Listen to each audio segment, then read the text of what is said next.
رسول بخش رئیس صاحب، آپ کی نظر میں کیا 10 مئی سے سبق سیکھنے کو تیار نہیں بھارت؟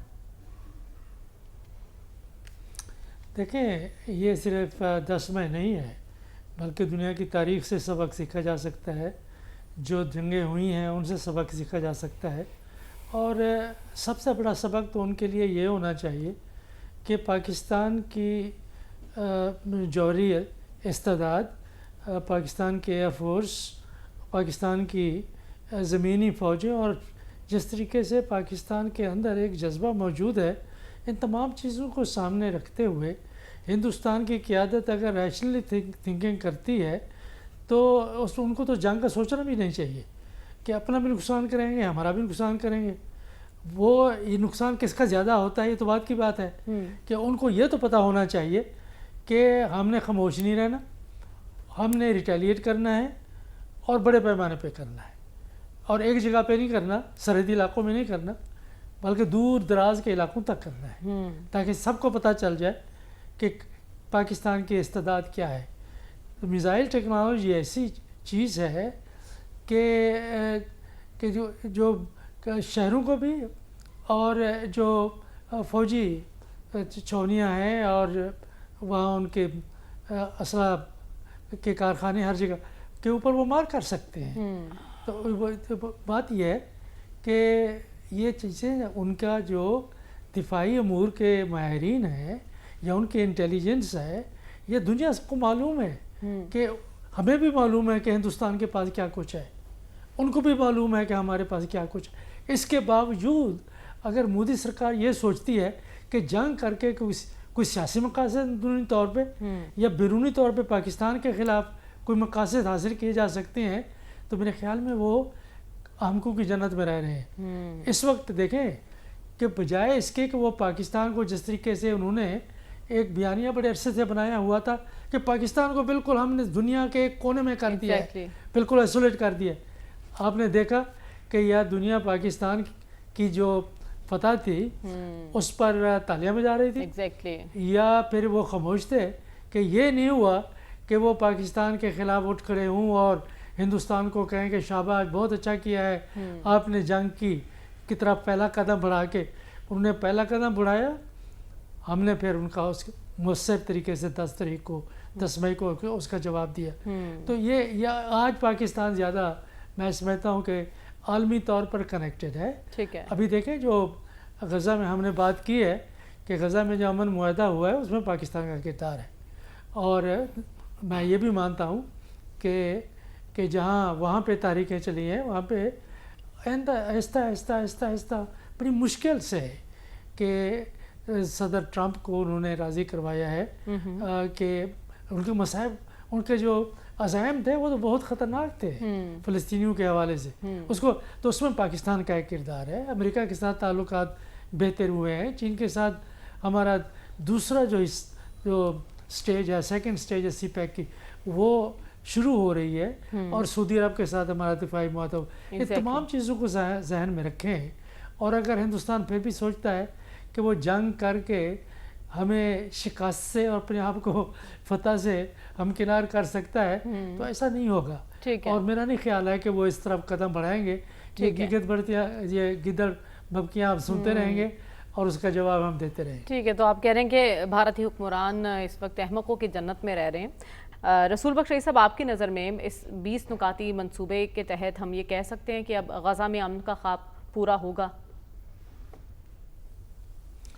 میرا خیال یہ ہے کہ امید کی کرن ہے. اور جو اس وقت شواہد سامنے ہیں اور جس قسم کا عالمی دباؤ ہے اسرائیل پہ، امریکہ پہ، اور جس طریقے سے عوام کی طرف سے آوازیں وہاں مغرب میں اٹھی ہیں، میرا خیال یہ ہے کہ امن قائم ہوگا، جس کے لیے ہماری خواہش بھی تھی، دعا بھی تھی.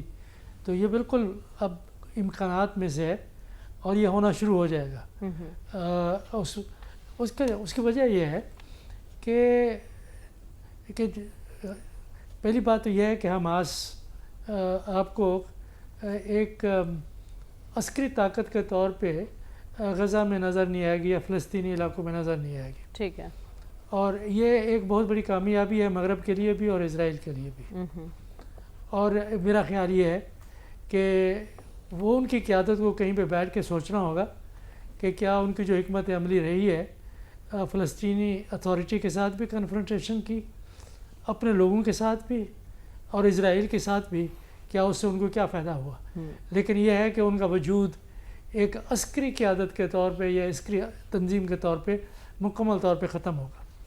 دوسری بات یہ ہے کہ اسرائیل جو کچھ چاہتا تھا یہاں پہ اس جنگ کے نتیجے میں وہ حاصل نہیں کر سکے. ایگزیکٹلی. وہ یہ چاہتا تھا کہ فلسطینیوں کو یہاں سے نکالا جائے، غزہ کے اوپر اس کا دوبارہ قبضہ ہو جائے. یہ ناممکن ہے.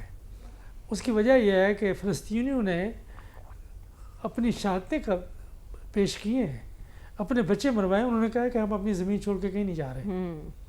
آپ دیکھیں کہ وہاں پہ بالکل جو شہروں کے شہر ہیں ملبے کا ڈھیر ہیں، کھنڈر بن گئے. اور ابھی تک جو غزہ سٹی ہے اس کو وہاں پہ اسرائیلی ہیں ان کو آنے کی اجازت ابھی تک نہیں دے رہے. تو انہوں نے کہا ہم اپنا علاقہ چھوڑ کے نہیں جائیں گے. تو اسرائیل کی بھی بڑی پسپائی ہوئی ہے اس سلسلے میں. ایگزیکٹلی.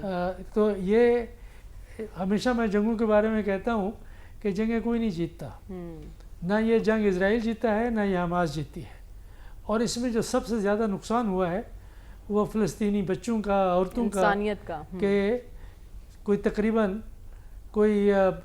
2 لاکھ کے قریب تو بیچارے 2 یا 3 لاکھ کے قریب وہ ایسے ہیں جو معذور ہو چکے ہوں گے کہ وہاں پہ کوئی دوائیں ہیں، نہ کوئی ڈاکٹر ہے، نہ کوئی چیز نہیں.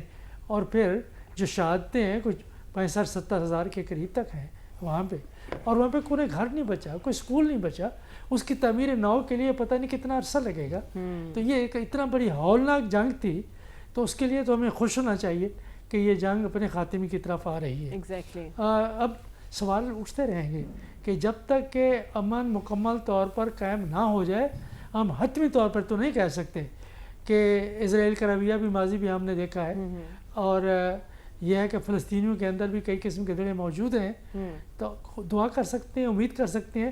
لیکن اس سے پہلے ایسی کوئی صورتحال ایسی پیدا نہیں ہوئی تھی جس کی بنیاد پر ہم کہہ سکتے ہیں. رسول بکر صاحب، اس سچویشن میں جنگ بندی کی طرف اگر معاملہ جا رہا ہے تو اس کا کریڈٹ آپ کسے دیں گے؟